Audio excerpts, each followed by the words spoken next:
about the year 1999-2000, somewhere in the transition between those 2 years, Kenneth E. Hagin called a special meeting at Tulsa, Oklahoma. He called Kenneth Copeland. He called other of the prosperity preachers that were primarily focusing on the prosperity message or aspect of faith with regard to prosperity for finances and material prosperity. And he called a special meeting. Some of the ones that I know were there: Kenneth Copeland, as I mentioned, Jerry Savelle, Jesse Duplantis, Creflo Dollar, who is one of the ministers, one of the 6 televangelists, along with Kenneth Copeland and the Senator Grassley Senate Finance Committee and televangelist investigation. Mac Hammond, several others. One person that was invited who did not show up and decided not to go was Leroy Thompson out of Darrow, Louisiana, who's well known for his Money Cometh message. He was one that had been summoned to that meeting and said God told him not to go. Interesting thing, I heard that Mac Hammond called him and said, "Leroy, why aren't you coming?" He said, "God told me not to come."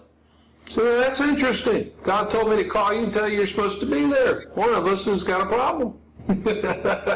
Well, Leroy Thompson didn't show up, but Mac Hammond did. And another person was there privy at that meeting, and that was my senior pastor. Kenneth Hagin called this meeting. That's why I'm privy to what happened in there. And he sat them all down and he said, "Now listen, I called y'all to meet with me because I have written a book."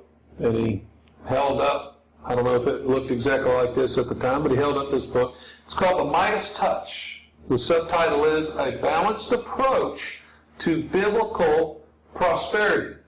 Let me repeat that. A Balanced Approach to Biblical Prosperity by Kenneth E. Hagin. He said to them, to these ministers, "I've written this book, and because there are some excesses and error that has been spreading amongst the prosperity, amongst the Word of Faith circles with regard to the teaching of prosperity that you present have all been guilty of, and I want to address those with you personally prior to the book coming out, to give you a chance to make adjustments in your own teaching, your own lives, your own ministries, so that there be no division amongst our group and our circles in the Word of Faith movement." And he proceeded to explain areas of their teaching that they had gotten to error. Now, this is probably a surprise to many of you. When I've mentioned this to people, they were really surprised that Kenneth E. Hagin actually lovingly corrected Kenneth Copeland, Creflo Dollar, and a bunch of these other ministers that I've already named for getting off balance and what he said into a ditch with regard to their teaching. And Kenneth E. Hagin was here in this meeting correcting Kenneth Copeland, correcting Creflo Dollar and these other ministers with regard to excesses. He told them excesses and extreme teachings of prosperity that were unbiblical and had gotten into the ditch with regard to the message. Anybody watching this video who has attended any of Kenneth Copeland's meetings, watched his broadcasts consistently at all, even going through his tapes and books, lists and everything, but especially in the most recent years, this is 2008 that we're taping this, October 2008, you will have probably noticed that the subject of material prosperity and material abundance is the leading subject that he deals with. In fact, there is an expression in the Word of Faith circles, which Kenneth Hagin apparently is addressing here, fake it till you make it. This is among Word of Faith preachers. People were actually encouraged, not by the Kenneth Hagin, and not openly by any of the other ministers, but because of the emphasis in material possessions and the constant, talking about how, we built a new ministry building, even bigger, a bigger house. I got a big giant house. believe for a jet, got a jet. Or I believe for a Mercedes, got a Mercedes. Or I got a Bentley, or whatever, these crazy things they're getting into.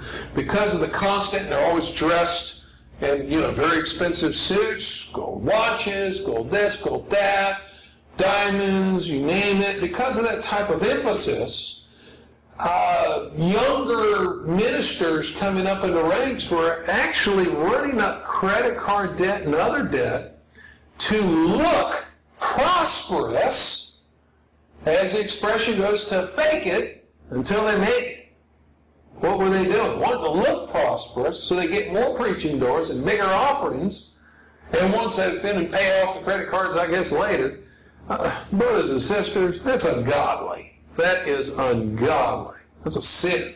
And Kenneth Hagin called Kenneth Copeland and Creflo Dollar and others on the carpet, so to speak, in a loving way. He was not a very boisterous or rebuking kind of person. So in a very loving way, though, called him on the carpet over this and published a book to hold him accountable well beyond after he left this earth. Listen to what Kenneth E. Hagin said. In teaching prosperity, too many preachers seem to communicate the idea that receiving financial abundance is totally and exclusively tied to one thing, giving, and usually to them. Well, brothers and sisters, right today, at this time, Kenneth Copeland has been going through, since November of 2007, a really tough time in the media, in the public opinion, amongst the body of Christ, because of a Senate Finance Committee investigation, an inquiry really, being led by Senator Charles Grassley, with regard to their lavish, ostentatious lifestyle, with regard to the Citation 10 jet, and the news reports that broke on that drew Senator Grassley's attention to that topic, the 18,000 square foot home, the expensive hunting trips on exotic game ranges, and all these things. If you've looked at the media stuff, and I've got a bunch of that on this blog site so you can review it, Kenneth E. Hagin brought direct correction and reproof and instruction to Kenneth Copeland, to Creflo Dollar, and all the other ministers I listed before, saying they had gotten into excess, they had gotten into error, they had gone into the ditch, and they needed to